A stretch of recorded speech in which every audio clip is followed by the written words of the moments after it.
mbokk yi ak xarit yi salaamaaleykum ñu ngi leen di sant bu baax gërëm leen ci ànd beeg ñoon ci iRadio ak ci ITV xew-xewu jamono ñu ngi ko defee lundi ba vendredi ginnaaw bu ñu leen sant bu baax ci topp gi ak bàyyi xel gi ñu ànd ci ak Alaaji Ibou Fall mu sell mi mais Ibou maa ngi lay nuyu. Baba Ndiaye dama lay nuyu.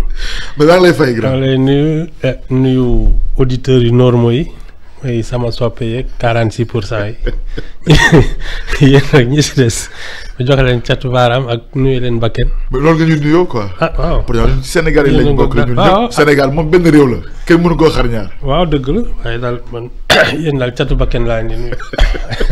waaw ci loolu ne na ko. ça va et toi ah ñu ngi nii rek. ba amoo suuf diggante Thiès. Saint-Louis non ak Mbour. non non jegewu ma ko laalu ma ko. Ndakaaru Thiès ak Ndar Géej. amoo fa terrain. non ah mais xam nga il fallait s'y attendre quand même xam tu sais et malheureusement parce que yii yëpp mës na fi am te dina amaat. dina amaat. oui oui. c'est chaque nouveau régime arrive avec ses barons ses privilégiés ak yooyu léegi nag lii xew mooy dañuy fekk ay ñoo xam ne dañu toogoon ci donkaasi gi. ah dañ leen dafa jëlee dindi yëpp. comme c'est dans l'ordre normal des choses alors. ah oui. c'est normal. mais je ne sais pas si c'est juste mais c'est notre tradition. oui. ñi ñëw daal ñoom ñooy dogal dañuy seddu seen biir ñi ñu fi fekk nga xam ne dañ leen xeex ba ñu jëlee fa. dañ leen di teggi. oui mais est-ce que tey jàppoon ne avec cette mesure là dina mën a yemale Sénégal yëpp. non ci lu ñu bokk muy suuf si. non ça n'a rien à voir avec le sentiment non c'est que pour man ni ma ko gisee. daf fi amoon ci régime précédent. ñoo xam ne lu ñu ne nii ñu jox leen. léegi loolu la ñuy dindi seen loxo ci bool. dañuy seppi seen loxo. jeex na. mais yaakaaru suuf si Sénégalais yi mën ci jot parce que nag. vraiment loolu moom le foncier dafa nekk. fooguma ko problème bu rëy Sénégal. xam nga lu tax fooguma ko. waaw lu tax foogoo ko. parce que ci niñ koy dogalee la dafa am ñoo xam ne ñoo am dogal. te du ñëpp ci mën a jot. absolument. oui. xam nga fii mu nekk nii ñi mën a yegg si ci ñi am dogal du ñëpp. donc séddale bi tam ñëpp mënuñ ci jot. kon mënul am yamale mënu ci am mais au moins mu nekk loo xamante ne nii dina am transparence ñu xam ne kat kii am na ci nangam. kii am ci nangam te lépp tegu ci yoon. non. parce que ni ñu déggee pratiquement ci yenn par rapport ak li xew temps yi ay benn nit di détenir plusieurs hectares ay ñaari nit di am hectares yoo xamante pratiquement day mat sax dëkkul du fi mbañ. du fi mbañ. mais loolu ci benn nit. mais du fi mbañ mais bi Sénégal xàmme la ko ba léegi am na fi ñoo xam ne dañ leen di jox ay hectares yu dul jeex c'est comme ça. mais est-ce que dafa nekk luy continuer quand même. di dem. en tout cas. ci ñiy dogal la. fii dañuy yëkkati nit jox ko ay 25 000 hectares ki 35 000 hectares. te kenn du wax c'est tout. mais président Macky Sall waxoon na foncier bi mën na nekk lii taal réewum Sénégal tey bu dee premier ministre bi ak gouvernement bi de façon générale jël nañu mesures mesures correctives pour jubbanti le foncier pour mën a tegaat lépp ci yoon ñëpp mën ci jote waat. bon man fi mu nekk nii xam nga fan lañ toll. mooy seppi ay loxo.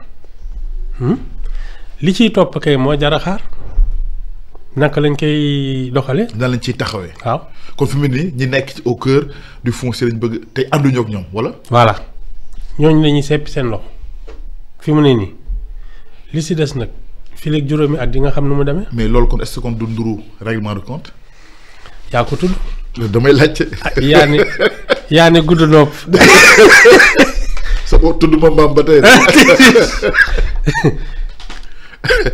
mais Ibou loolu bu nekkee loolu la am kon règlement de compte lay doon à la limite te loolu. tudd ma ko de. day am également day am benn répercussion ci Sénégalais yi. bu dee yamale mënul am. suuf ci lu ñu ñëpp bokk. mais Baba ñun noonu la ñuy fonctionner dans notre société. régime bu ñëw tu as des nouveaux riches et des nouveaux pauvres. règlement de compte la. mais nag li ñu nemmeeku ci litige ci Sénégal yoon la ñu taxaw ci gëstu ko. xam nga ñun lan mooy suñu problème. ci ni ma ko gisee. dañuy jaawaatle nit ñi ak institution yi. tu sais tant que dañuy jël doole bi jox ko nit ñi xam nga nit dafay matadi. Et donc mën na àttee dënn. institution amul seetlu lii la yoon wax nii lañ koy doxalee kon ñu ñëpp ci bokk. amul xaj ak seen. voilà mais dès que ñu ne ay nit ñooy dogal kese c'est terminé. mais ay nit mënut a ñàkk bañ a dogal parce que ñëpp mënuñu dogalandoo Ibou. waaw mais su dee nit ñi ñoo ëpp doole institution yi foofu la problème bi commencé. Or aujourd'hui les gens de pouvoir sont plus forts que les institutions. mais benn constat également sur le foncier mooy ay benn nit ñaari nit wala benn comité wala ay kuréelu nit ñoom ñoo ci décider da ci am xaalis bu bëri à la place d'autres sénégalais. noonu la ñuy yàgg fonctionner noonu la ñuy yàggee ut xaalis. mais boo tax jubanti bi am solo. non am ci solo ci surtout sur le foncier Ibou Fall. non xam nga man li ma xam ci nguur. bu mës a ñëw. ku ñëw ne man danaa doxal yoon su demee bay waaj a pare nguuram. soo ko seetloo li muy wax dara du ko ci def. c'est comme ça. gëmoo lii aboutir. comme ni ko Sénégalais bi di xaare. non ci njëriñu Sénégal yëpp. non mais lu tax loolu. mais parce que sooy dugg en politique pour di ci wut teraanga bokkul ak kii dugg ci politique ba pare fekk mu sottile.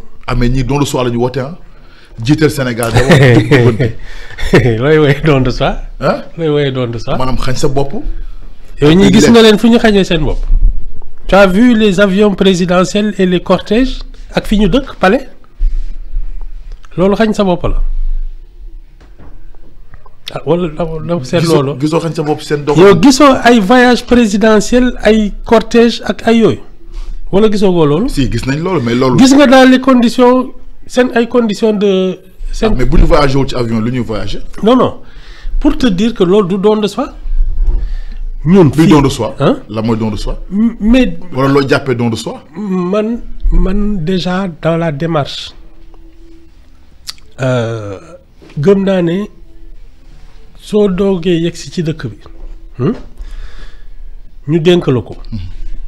fi ngay jublu mooy fi problème yi ëppee mooy néew doole gi mooy biir kaw gi foofu la problème yi ëppee man gisaguma sama gaañ yi doxantu foofu ñoom fi ñuy dem mooy fi climatisé ak fii kii fi am électricité fi nooy yow lépp fa non mais attends su dee yow da nga ne da nga ñëw pour jël dëkk bi dimbali nit ñi néew doole geeg yooyu. mais du ñoom ngay dem seet ci lan nañu ne lekk li ñuy lekk tëdd fi ñuy tëdd ba xam ñoom seen mettit naka la toll.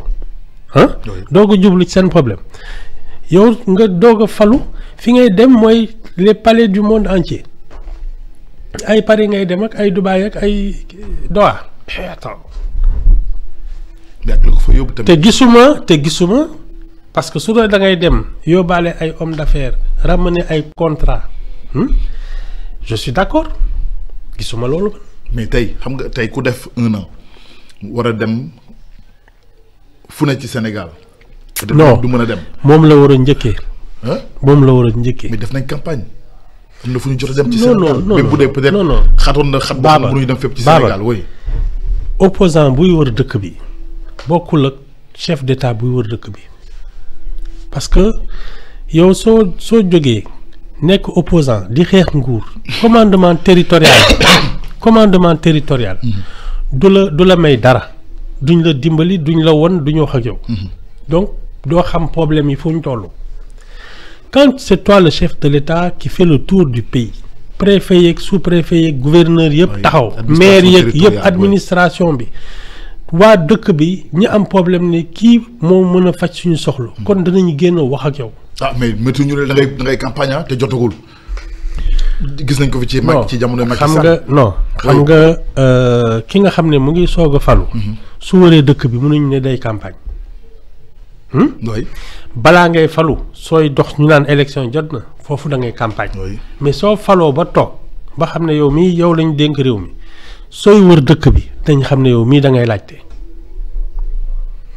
balaa ngay jël benn dogal da nga war a wër dëkk bi dëkk ak dëkk nit ak nit nga laajte fan la dëkk bi toll fan la nit ñi toll. ah mais mbaa duñu ne kii moom day wër ci dëkk yi rek léegi ñu fal ko pour mu liggéey muy wër rek ci dëkk yi. mais liggéey bi ci loolu lay tàmbalee laajte dem xool li chinois yi wax. il vaut mieux voir léegi ko toogal nag ci réew administration territoriale lan la ñuy jëriñ. li chinois yi wax. il vaut mieux voir une fois qu'entendre 100 fois. teg ci sa bët làmb ko mos ko. xam nga ñun journaliste reportage mooy loolu. moo gën a wóor toog ñu naan la dégg naa kii ak yooyu. sur le terrain sur le terrain ci man mais tu sais que les premiers chefs de gouvernement daaw ñu toog 6 mois yoo xam ne wóoruñu Sénégal yëpp muy Senghor di Mamadou Dia. ils passaient leur temps à faire le tour du pays li ñu doon wooyee des tournées économiques ci lañ dëkkoon. parce que dëkk da nga koy surtout suñu yaakaaree ci yow. duñ la nettali da ngay dem xool.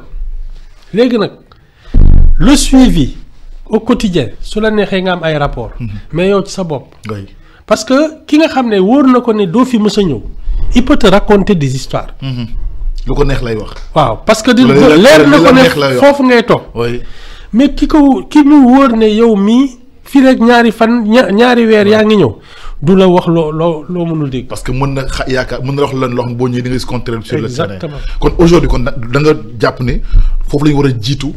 ci askan wi ba noppi c'est la première des choses laajte saytu xool wax ak nit ñi ba xam ñoom fan la ñu toll ngay doog a nag commencer di jël ay mesures. proposer déjà des réformes des institutions parce que c'est comme ça que ça marche il faut renforcer les institutions.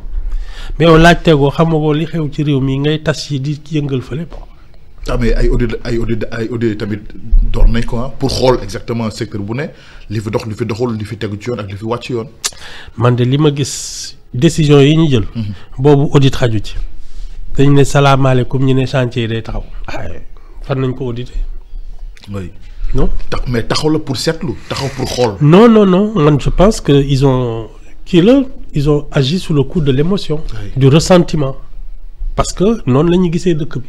fii ay sàcc fi nekkoon di seddoo réew mi noonu lañ ko gisee xam nga loolu nag moom kenn mënu ci daal. kon boobu ak bii presque benn la. benn la kiif mais alors ginnaaw loolu beneen mbir mi ginnaaw foncier bi jëm ci li nga xam ne moom mooy sorti Amadou Ba député Pastef.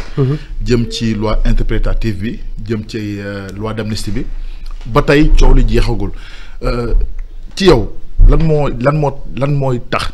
wala ba tey déggoo mënu ci am lan moo tax ku ci nekk am ci appréciation. xam nga li ñuy woowee coono ba tey jeexagu ci. xam nga man je considère que c'est du contorsionnisme législatif. maanaam. contorsionnisme xam mooy lan. mooy xam nga wëlbatiku dammul nit bu jaar da ngay naxanteeg loi yi pour jéem a jàllale loo xam ne wóor na ni li ngay wax dara teguwu ci soit tu amnisties soit tu abroges toute la loi. ñu enquête seet kan moo def lan soit nga bàyyi nu mu sedd. ku nekk ak sa njëgënaay ku nekk ak sa bàmmeel. c'est tout. mais coow li waru ci mën a ñàkk ci loo xam ne ñëpp dañ ko sàkku wala ñu bëri wax dañ ko sàkku. on n'aurait jamais dû amnistier qui que ce soit. et quoi que ce soit. mais parce que ay bakkan na ci rot 80 morts. oui. on ne peut pas amnistier ça. mais am na ba noppi moo tax ñu bëgg ko abrogé. ñii kay bëgguñ ko. lii ma dégg abrogé kay waaw. à proposition de loi bi gisoo ko Ibou Fall.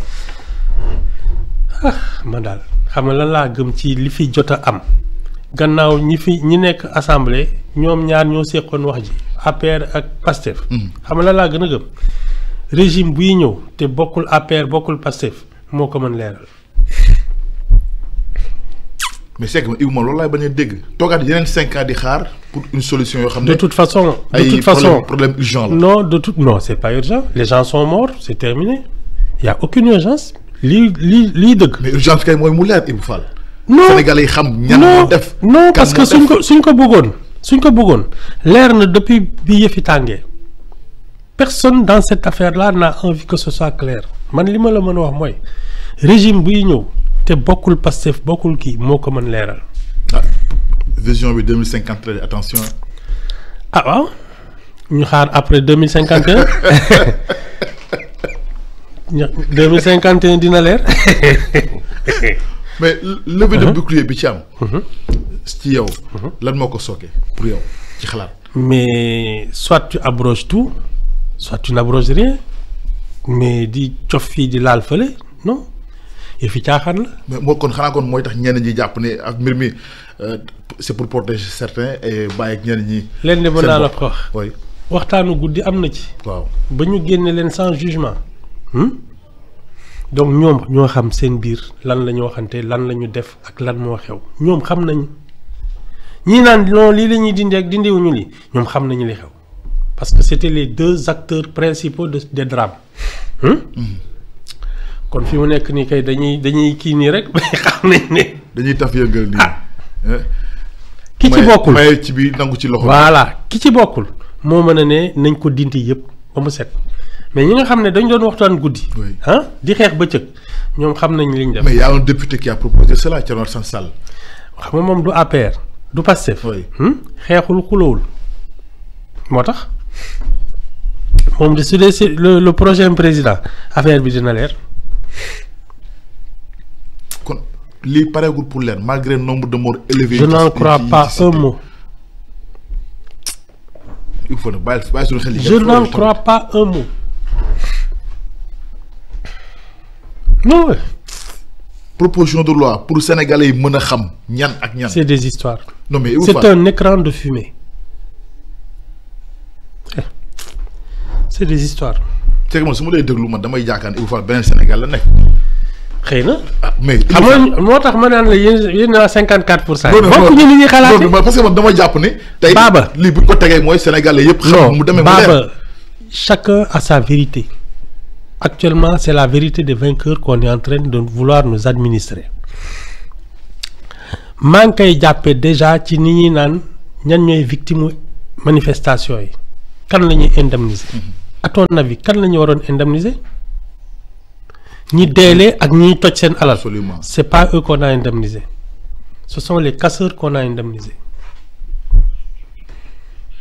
Et là où se trouve tout le problème. C'est la même logique. C'est la même logique. Parce qu'on parle des mêmes événements. Parce que maa ngi dégg keroog Zahra Iyane Thiam invité nañ ko fi mu wax moom sax donte laajul indemnisation mais tey bu ñuy indemniser dañ ko war a indemniser parce que siège am dañ ko saccagé ak ñeneen ñoo xam ne seen kër dañ ko taal ak ñeneen ñoo xam ne seen alal dafa yàqu. Total. waaw. Les parents des deux filles qu'on a brûlées dans un bus. oui yaraax oui mais Ibou nag loolu yëpp kay war nañu ko mën a bàyyi dafa war a mën a leer yow tamit. Je te dis, c'est la vérité des vainqueurs. mais kon lii fan la ñu war a mën a yóbbu. ñoo xam de Sénégal yéen daal 54. mais Sénégal nga bokk di. non non non Sénégal nga bokk. non xam nga man ku nekk je comprends que chacun ait sa vérité et sa logique. mais man kenn duma ci embarqué. man mii ngelaw yóbbaale wu ma. loolu taaloo oui gëmuma ci leen. du mujj fenn. non oui du dem fenn. mais tey loi bi ci ko table président assemblée nationale kon ce qui est sûr mooy ci jàll la jëm ay lan moo war a nekk conséquences yi. dara il va rien se passer ñi nga xam ne dañu dee léegi yooyu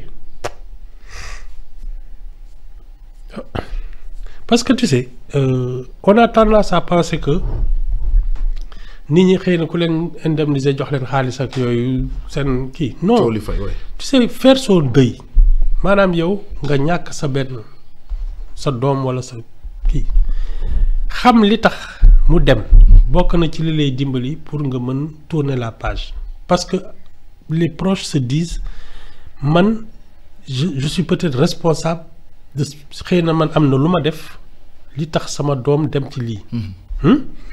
ñooñu ne serait-ce que pour qu'ils fassent leur deuil il faut qu'on leur dise honnêtement ce qui s'est passé et qui est responsable de quoi. Je ne pense pas que ça va être le cas.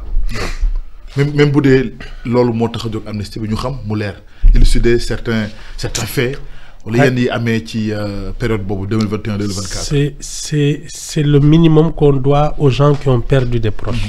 Au moins pour les soulager. ñu xam ñu xam. oui. parce que ku ñàkk sa njaboot ci yu mel nii bëgg nga xam lan moo xew. lan moo tax sa njaboot dem. parce que tu as une part de le sentiment de culpabilité. naka laa sàggane ba sama njaboot di dee ci mbedd mi. loolu au moins war nga ko mën a xam. indemnisation bi kon jëruñul dara wala fajul lu bari. fajul dara suñ la indemniser te waxuñ la dëgg. bon ku nekk tam ak ni nga ko gisee appréciation individuelle la. waaw mais tey est-ce que lii lépp nga xam ne ñu ngi doon yaakaar abrogation ci loi bi pour fay amoon leer sénégalais yi xam ñan ñoo rey kan lañu war a topp kan ak kan ñoo def tey jii kon dañoo jàpp ne ko lépp tàbbi na géej. déglu leen rek déglu leen rek en tout cas man daal li ma xam mooy on n'aurait jamais dû amnistier quoi que ce soit ñi ko def ñoo tooñ ñëpp c'est tout on n'aurait jamais dû amnistier quoi que ce soit. ndax lan. mais parce qu'il y a eu des morts su doon ay alal yu toj ak yooyu sax. alal mën nañ ko kii. mais ay bakkan yu dem absolument ça ne se pardonne pas. c'est tout. bakkan moo gën a fort lépp. attends. oui y a eu des morts c'est pas des histoires de taal nañ sama feeg yooyu moom mën nañ ko lijjanti ki monté business am ba am ay grande surface dans tout le Sénégal soo ko lakkalee benn wala ñaar mën na ko lijjanti. oui ak conséquences yi ci mën a am sax mu gën a garaaw. mais waaw bakkan moom bu rot dootul dellu si. c'est terrible oui. nga amnistie loolu doomu jàmbur su doon sa njaboot je suis sûr que ay condamnation à mort ngay woote mais doomu jàmbur la donc tu t'en fous. kon yow gu mooy amnistie ay partiel ak. yow abrogation totale la. total mu dëñ. ñu xam nag léegi nag. jëm nag ci justice. yoon déterminé dogal def liggéey mu xam. loolu c'était un travail de justice. bi ko ñoom Macky Sall defee une histoire politique. ci la ñu yàqee affaire bi parce que affaire bi ci cabinet juge d'instruction la naroon mujjee ñu enquête ko y a des auxiliaires de justice yu mën def enquête ba ñu xam lan mooy lan. mais ay bakken rot nga naan loo c'est pas grave dañ ko effacer. pourtant premier ministre assemblée bi mu demee assemblée wax na ko moom bëggul nee na laajul sax ay amnistie ak yooyu nañu tëggaat lépp dindi ko ñu dem ci leneen ñu xam nag léegi kan ak kan ñoo def il l'a dit bi mu demee assemblée. waaw su ko neexee man daal li ma gëm mooy ki kay leeral yeggseegul. kon foofu Sénégal yi xaar taaxirluwaat. loolu laa foog de. mais léegi defoon nañu assise de la justice. waxtaanee ko justice yoon Sénégal def na pratiquement plus de 3 mois ci tey ñu ngi xaar conclusion yi application topp ci. est-ce que tamit loolu tamit du gën a gàllankoor yi nga xam ne sax mooy am nii présentement ci justice ba ci bëri seen xel di ci tey. bon xam nga man li ma ko xalaatee déjà man. Il y a quelque chose qui me dérange dans cette affaire d'assise de la justice. muy lan dama ci gis ay ñoo xam ne dañu dem toog di ca wax te vraiment amuñu boobu légitimité. des gens qui ont assassiné des juges dem toog assise de la justice dañ ci am luñ ciy wax ñoo xam ne ils ont été hors la loi def ay dégâts ñoom ñooy dem toog di naan dañoo am problème ak justice mais attends. xam nga affaire justice dafa am ñu ko xam dañ ko jàng muy seen liggéey ñooñu fa ne xam li tax justice mën a dox mën a dem ci man ñoom ñoo naroon toog te loolu waruñu sax xaar ay hommes politiques di leen ko laaj je pense que la magistrature le corps judiciaire doit se prendre en charge xam nga li ma lay wax ci institution yi war a am doole nit nag yaay dooleel sa bopp vous êtes le corps de la justice vous êtes un pouvoir il faut le manifester wane ne yow pouvoir nga xam nga li ma la wax mais toog di xaar ay politiciens ak ay yooyu di la naan nañ ci wax ak nañ ci liggéey moi je trouve que c'est déjà mal parti surtout man ñi ma gis ñu bokk ci assises yi faux départ la déjà dañu def faux départ. Non, je n'en crois pas. Non, oui. Tu sais, c'est le corps des magistrats. Ñi ciy liggéey ñoo war a fulaal seen bopp ne ñun dorénavant ni lii mooy tax ñuy liggéey dañu war a nangu seen pouvoir.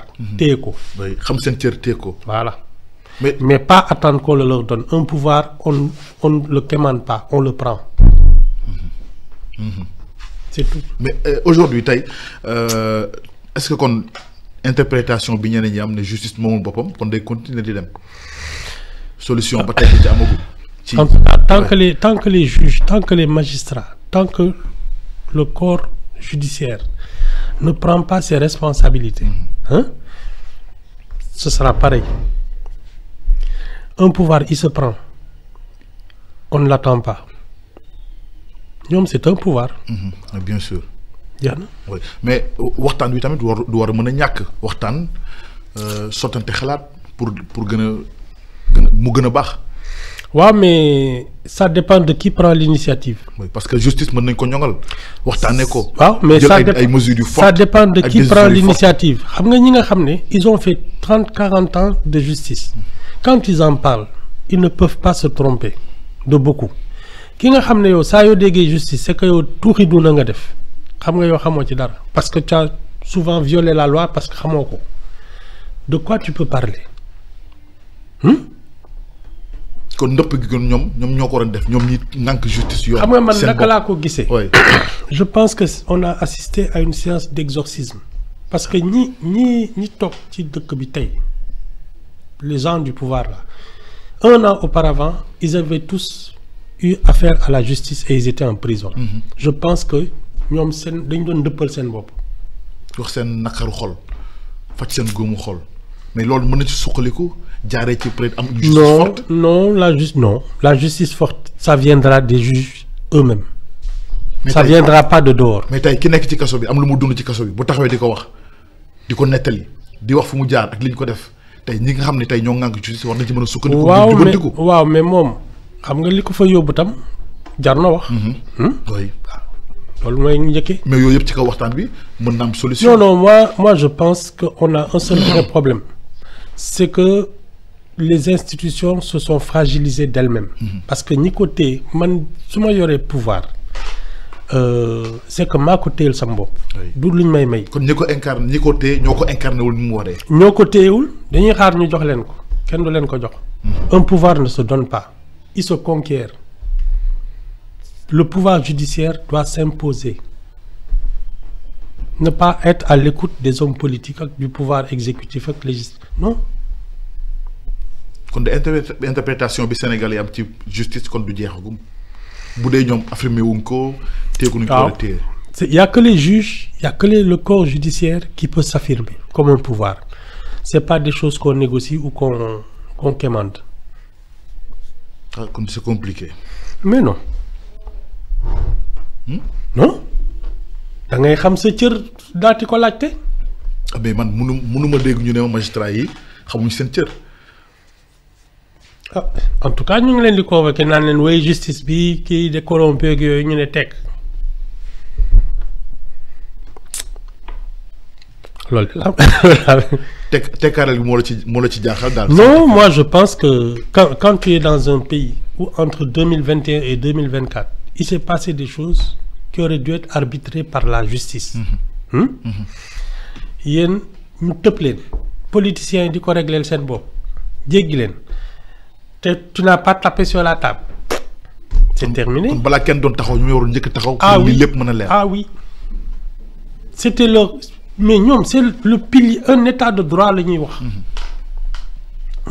donc ñoom bi yëf yi ne kii le procureur devait s'autosaisir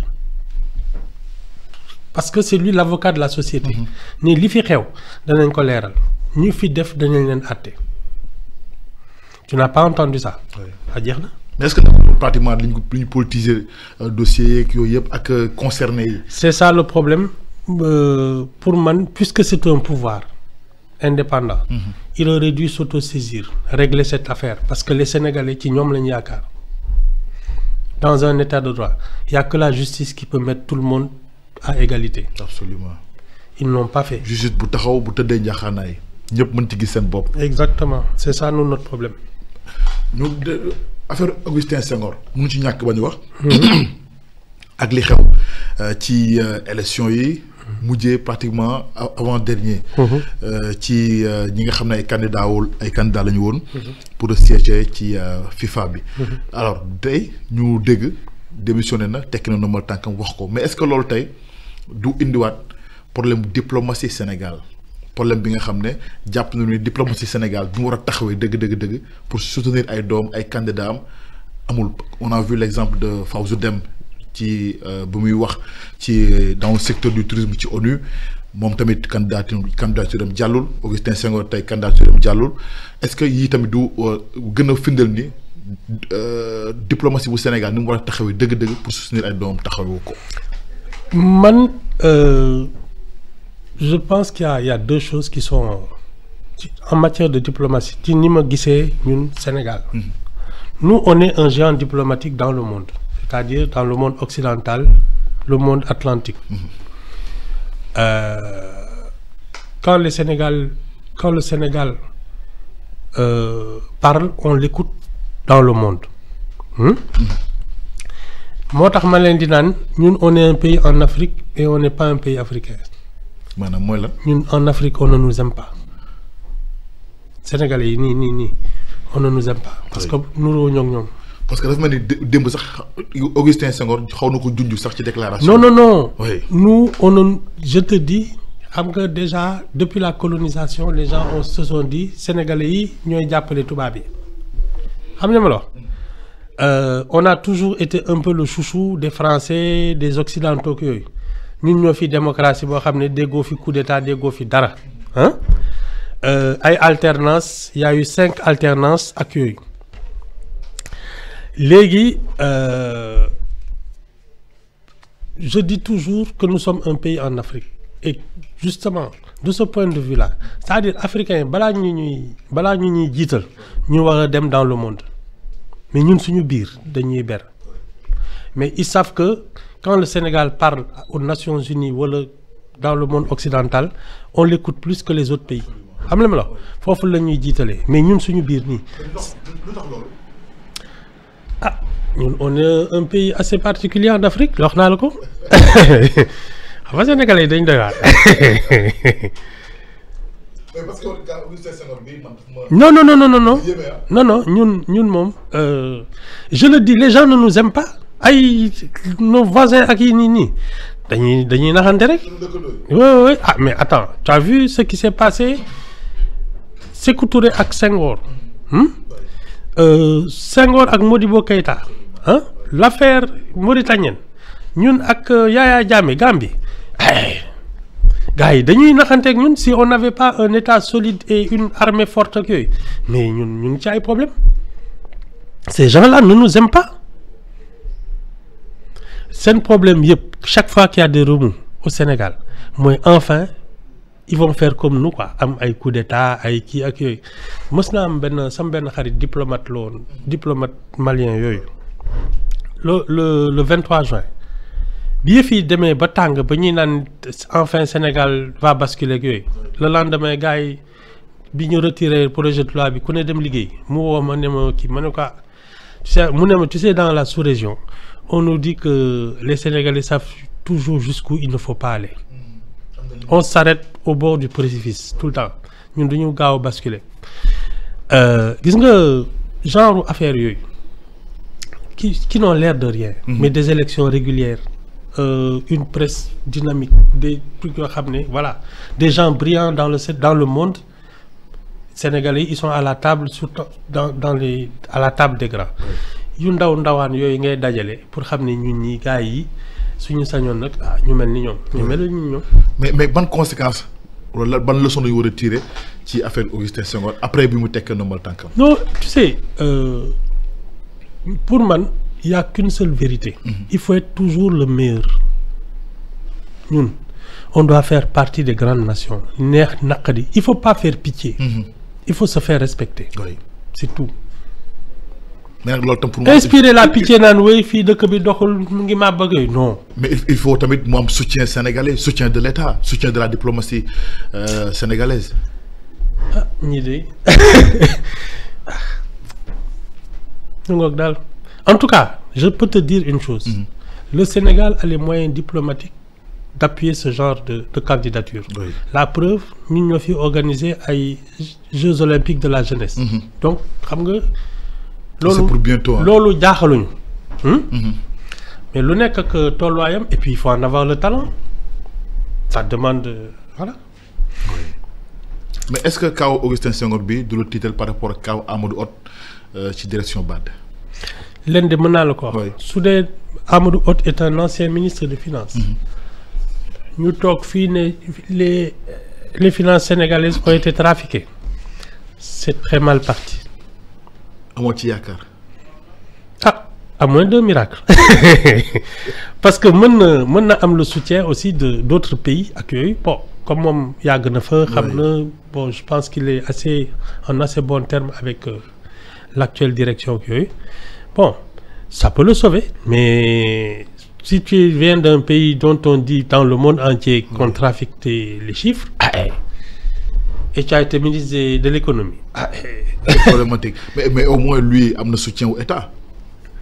Oui, mais ça, c'est pas le problème. C'est l'image qu'on a renvoyée. Oui, on a créé un link. L'image qu'on a renvoyée actuellement de l'économie du Sénégal, de l'état du régime précédent. Nga xam ne ay FMI ay ñëpp dañu dóor marche arrière naan nañu xool xaar ba xam. lii fu mu na leer ba noppi way. Ah, y a un problème. Mais kon loolu dina indiwaat beneen problème ci diplomatie Sénégal parce que tamit ku ne xam na pratiquement BAD taxawaay bi mu amee. ak ni mu war a mën a jëriñ tey réew yi suñu réew yi. Ah en tout cas daal nee nañu ñun suñu comptabilité yëpp c'était de la triche jeex na léegi nag le ministre de l'économie l'ancien ministre de l'économie de ce régime-là ça va être compliqué de soutenir sa candidature. yaakaar mënu ci am. Ah xanaa yeneen dëkk kii ko parce qu'il est brillant mooy li tax may naan. il faut pas faire pitié. il faut être le meilleur. oui. Si ñu xamee ne yow mi coow li yaa fi mën a jàll ils vont te faire passer mais di yërëmtalu naan non vraiment dimbal leen ma parce que xam nga ñun suñu dëkk dañu sonn loolu moom demul. da ngay mën nga def mënoo laa nga toog. oui oui. mais kon bàyyi ñu jox la présidence bi. pour. aywa yow foog naa da nga bëgg a. bëgg ñu jox la présidence bi. yow bu fi yëngal réew mi yow déjà sama saaga kër bi su sañoon damay gën a tumuraanke nga ne. am na ko ma message nee na da la bëgg a may terrain Thiès. yii baal naa ko. Ibu Fall jërëjëf moo ko laal. jërëjëf ba lundi incha allah ba lundi ba mardi. waaw ba mardi. da ngay dew lundi da ngay def comme gars yi quoi l'école bi sañ. non kii Mamadou Ndiaye moo fi ñëw le lundi. dama lay yëngal rek. mais jërëjëf Ibou dina ñaanal kenn ak jàmm. waaw merci beaucoup. gërëm leen bu baax mbokk yi gërëm bu baax Amady Sy ak Dami ak Nogay ci production bi gërëm leen mbokk yi ci déglu bi